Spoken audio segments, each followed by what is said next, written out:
Good evening everyone, this is Sam, back again for a new video with yet a shittier intro than usual, because today we're going to be making yet another different video.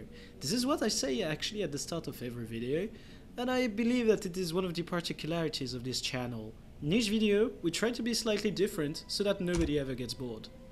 But you will be the ones to tell me if this video is good or not. Weekend millionaires, just trying to be cool. Yeah, one day we'll be there, till Monday comes again. We're weekend millionaires. For today's video, I am actually going to be turning towards you guys and ask of you to participate with me in a very civil conversation in the comment section. Now, you might think it is weird for someone to start a YouTube video by saying that they just want to talk in the comment section, but actually the subject that I am going to be bringing today on the table is a subject that requires such conversation. It is not a subject that I can just go on and talk about for hours, because it requires everyone's input on their own specific involvement with the matter. Indeed, today's subject is none of the least. It is leaks in Guild Wars 2. Why did I choose this moment to go over this subject when I actually mentioned the fact that I wanted to make a video on insider trading, which is very closely related? Well, actually, for the people who were living in their caves or grottos or whatever, in the last 2 days we've seen an enormous amount of leaks on the Guild Wars 2 Reddit. Much more than what we are used to. And the problem with that is that we should not be getting into a situation where leaks are needed to fuel the player's involvement with the game. And this I'm going to be explaining in a few different steps. In order to spark the conversation with you guys, I'm going to try to remain as impartial as possible with the subject. I do not want to just bring my opinion and say this is good and this is bad. I'm going to try to remain as objective as I can. Indeed, we've seen a lot of leaks. The leaks were related to the living story. I mean, the episode 5 flashpoint that we got was pretty much described in its entirety on Reddit. And then we've been having leaks about the new legendary, the Flames of War. Been having leaks concerning balance, on which I will be going back later. And we've had leaks concerning the X-Pack. The leaks concerning the X-Pack were actually the most violent of all of them. The leaks contained not only descriptions of potential new specs, they also had pictures of the new maps included, pictures of the new specs specialization tree, and all of this is just too much for us to brush it off as being a fake leak. There is way too much info that matches what we've previously heard from other leakers to just brush it aside and say, nah, this is just misleading, because it is not. The content that was shown to us in the leaked posts were actually the content we will be getting. Now, the leaks, in my opinion, do highly hurt the game from a marketing point of view. Indeed, yeah, I am actually spamming Indeed again. This is starting to become a meme and this is not good. End of the small bracket. So, the leaks, in my opinion, hurt the game a lot from a marketing point of view.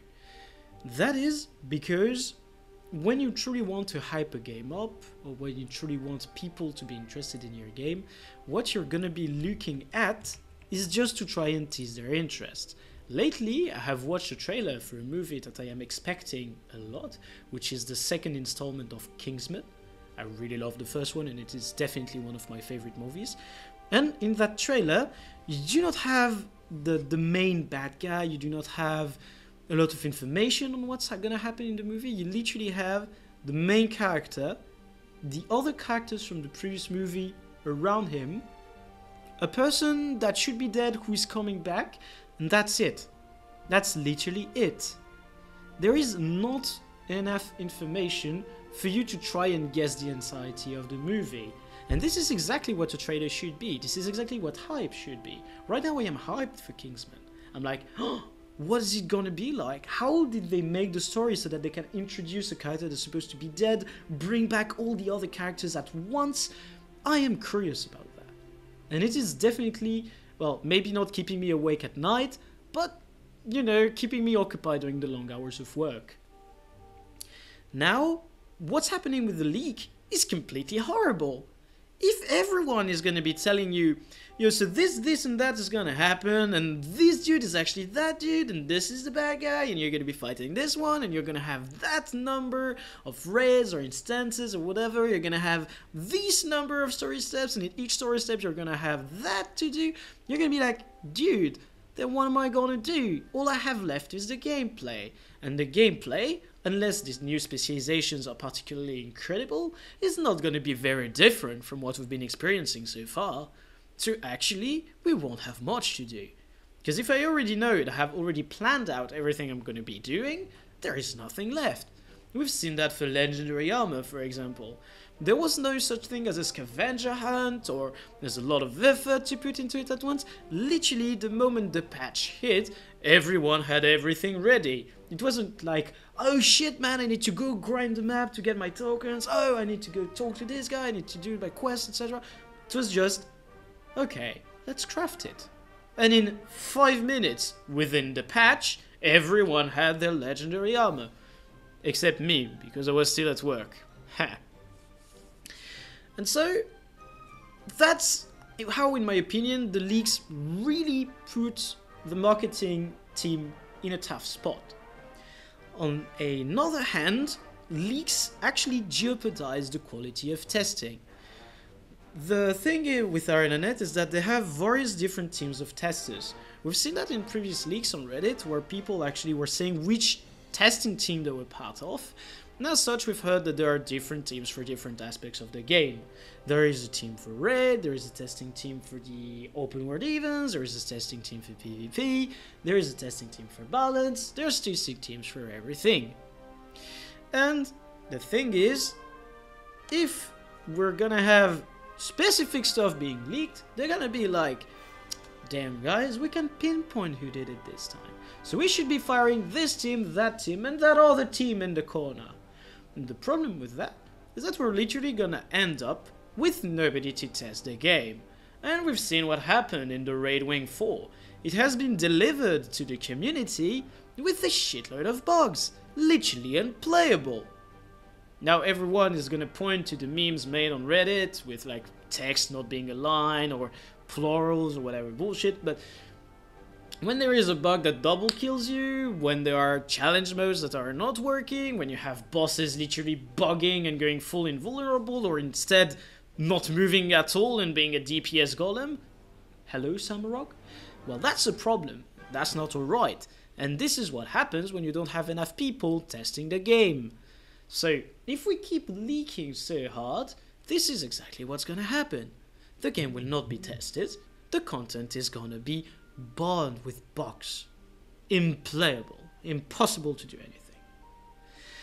Now, a lot of people on Reddit and on videos from big YouTubers such as Wooden Potatoes have made comments that actually leaking might not be so bad. There might be a few reasons to do it. This is what I want you guys to be thinking about in the comment section. About the quality of the leak and what it can bring to the community. And such people were like, but maybe, you know, like that was the conspiracy theory, so it's a pretty good one. Like, why do you think, guys, that we're getting so many leaks? Actually, could it be that leaks are organized by ArenaNet themselves? Man, the conspiracy theory right here.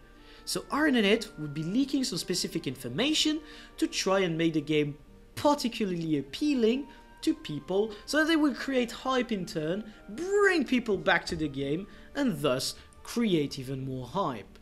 But actually, it's not as simple as that. Why would it be that ArenaNet would make leaks that are literally telling you what you're gonna find in the new expansion, and thus reducing to ashes any type of hype that you could be having? In my opinion, that's pretty much full of bullshit. So we're just gonna cross that one out, unless someone in the comment section has a better idea about it. I love conspiracy theory, so please go for that one. Then, even if it doesn't lessen your own enjoyment of the game, is it a reason enough to justify leaking? Just some people have been saying, yeah man, actually I don't mind leaking. Like, if they tell a lot of shit about the story, etc., that's not my problem. It doesn't really impact my own enjoyment. And that's always the question of, if it doesn't hurt you, should you be doing it to others? Well, normally you shouldn't. Society tells you shouldn't, but some people still think they can. And the thing is, you're not only spoiling yourself. That's just what I'm gonna say. Now, some other arguments that were brought up, and actually more consistent, were, for example, the lack of communication. Like, our internet doesn't tell us anything, so it would be the responsibility of the people who have access to the information beforehand to make it available to the greater public. Well, no, because this creates a huge problem for partners, not only testers this time, but also partners. None of us really give a shit about press partners. Like, unless you're friends with someone who's managing a big blog or a big website, etc., we literally don't give a fuck, okay? What is more important for us are the partners such as Wooden Potatoes, or more recently TechIt. TechIt has been impacted a lot with the leaks, because one of the leaks for the patch was his own video that apparently wasn't public at all, but instead unlisted, and that someone leaked after having seen it, thus reducing TechIt's opportunities to do anything with his own content. All the views that the video got on other accounts, like it got mirrored a few times on YouTube, it got mirrored on Vimeo, all the views that it made over there, probably over 100,000, are views that TechIt will not get a penny for. And this is not cool. Partners, the only way for partners to be rewarded is through their content being good and available at patch time. Because that's what people want. They want to log in, get into the game, and while the game patches, they're going to be watching the video and they're going to be like, oh, there's this and that. Oh shit, man, I could be doing all of that. That's what they do. And if we are leaking, it's not only a problem for the testers, it's a problem for the partners.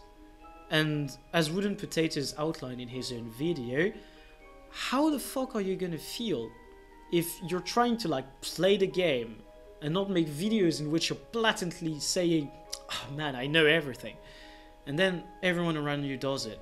Like, if you don't play around with the game, well, it's not exactly too good. It's not exactly working out. And that's kind of sad. And now, what else is there to do? What else is there to be said about the entirety of this subject? Well, what if people actually needed some hype to come back? What if people needed a leak to be like hyped enough to even dare to download the game again? Well, actually, this is probably one of the soundest arguments. Because in my opinion, you do need, at one point, to have some hype in order to come back to a game. Like, each time I have dropped a video game or a video game series or something in particular, it's usually an update that got me back into it. It's when I read on a blog or a forum or something, oh guys, there's gonna be this new amazing thing in the next installment, and I'm like, okay, I'm gonna be buying it. And then, since our internet's communication is not that great beforehand, unless they do like a big announcement on their own forums or on their own website, or there is a big announcement at a convention, we don't really have regular communication. We do not have people on a blog writing, yo, this is what comes out of the testing room, this is what we plan to do, this is where we're going for, etc. There's no such communication, just like there can be on other online games. And, well, if I wasn't playing GW2 and I didn't have any type of info, I would be like, well, there ain't nothing going on, the game's already uninstalled, I'm not exactly coming back. But this, once again, is not the way we should be thinking. And now, to go on to the last point, which is actually the one that I should be addressing the most, since I am probably the only YouTuber out there who goes around and make videos entirely related to the trading posts, and sometimes even dropping my own tips. Well, I'm just gonna go and say that the leaks put an end to speculation, and that's a huge deal for players expecting stuff in the story, but for people playing the trading post as well. Because, like, if I am expecting a shift in the balance, for example, I really expected the shift in the Condi balance with the nerf to Ellie. I was like, something's gonna happen. Ellie got nerfed slightly, Condi Professions got buffed, and I was like, that's my goal right there. And indeed, I made a lot of gold on that. I mean, a lot of gold, a few thousands. To me, it's not that much. To you guys, it's probably more. To the real trading post players, it's nothing. Anyways, I was truly expecting some stuff from that, and I capitalized on it. And the thing is, the moment a leak drops, is the end of speculation. Like, if there is someone leaking something about balance, as I said earlier in the video, that's where I'm talking again about balance. This one is going to be like, yo, Seaweed Salad nerfed by 5%. I mean, not nerfed by 5%, but nerfed to 5%, which is a 50% nerf. I'm good at math. If there is such a nerf, and if on the other hand there is also a nerf to Condi, then what's going to be the next food? What's going to be the next good thing? Actually, right now I'm crafting food. Haha. Maybe that's going to be the next good food. Maybe not, but maybe yes. And yeah, like, at this point, the end of speculation means we don't have much time. We're all going to rush to the trading post, buy some stuff, crash the markets, push them up, push them down. We saw that with Soulchill mushrooms. Someone made a fake leak about Soulchill mushrooms. Everyone, no, not everyone, a lot of people, even some friends of mine, literally bit into it. They were like, I've got my stacks, I'm ready for the patch. Then patch hits, nothing happens. But in the meantime, the price went up by a lot. It went from literally 15 to 20 coppers up to over a silver and 30 copper. Like, guys, that's almost 900%. That's crazy. That's bollocks. And what we can take from that is that when the cold hard news dropped, there is a huge market shift. It's not fun for anyone, except for the people who are pushing for the market shift. Then of course it's quite fun and thrilling to just buy stuff and see the price rise, and you're like, I bought them twice as low or half as much, depends. Glass, water, everything. Anyways, that's probably gonna be it, wrapping the video, because it's already over 17 minutes long. But just, you know, all of this has much more impact than you can think of. And every time I see a leak, my first reaction is and then I'm like, why? Because it gets me all hyped, and then I measure the impact of it. I'm like, okay, these are all very interesting news, but now what do I have left? All I have is knowledge, and knowledge is not necessarily fun. If there is no discovery, there is no fun, at least in my opinion. And you can once again talk about that in the comment section if you feel like it. Do you really believe we can have fun if we already know everything? Will I have the fun of trying to figure out what's going to be the best in the next meta or something, when I can already have everything crafted beforehand and be like, price went up by 20 silver, that's some easy cash. Is there anything good to that? And once again, all of this hurts the partners, because if leaks come from the partners, then the program might be shut down. And if the program can be shut down, well, we've got nothing left to, let's say, participate and be close to our internet in terms of knowledge about the game, participation in maybe the decision making, influence, like some influence on the content development maybe. And that's the salty corner of the video, because every video of mine must have some salt. I'm not a partner. I'm talking about all of this, but I actually do not know the problem of people who are partners, because I am not one myself. I applied twice to the program and never got into it, probably because I would use the knowledge to trade. I guess that's what they think. I actually wouldn't. Or maybe it's just because I called ArenaNet AnusNet on stream, and some of them didn't quite like that. I sincerely don't know, but, you know, if we want people to be able to make content that is high quality about a patch, that is high quality about whatever's happening, we need a partner program. Like, you can't live off of GW2 YouTube if you're just a YouTuber who plays the game and makes videos.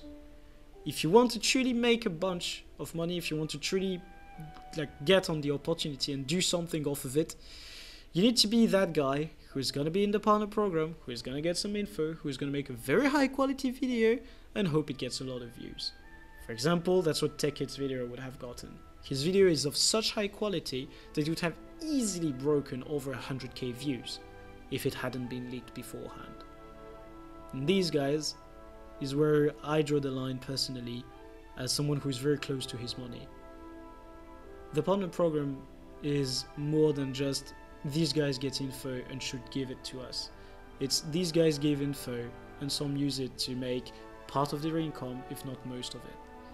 They are using it as their opportunity to do something they love in life, because not everyone has the luck of having their job that they love or their situation that they love or everything. And it is also respecting them not to leak what they could tell you. Each time someone is removed from the partner program or from testing, that's one less person that can influence the game in a good way. Each time one of these is out of the program, that's a lot of frustration and pain for them. Because I'm pretty sure that everyone in the partner program, bar maybe a few people that got it very early or who got it because they speak a different language than English, bar maybe these guys, they all care about it. Otherwise they wouldn't be sticking to the game. There are plenty of other games out there that are nearly as good, if not better. So yeah, we should respect all of these and try not to share the leaks. Not even with the good friends, not even with the e-girlfriend or the girlfriend or whatever. Anyways, video has been way too long.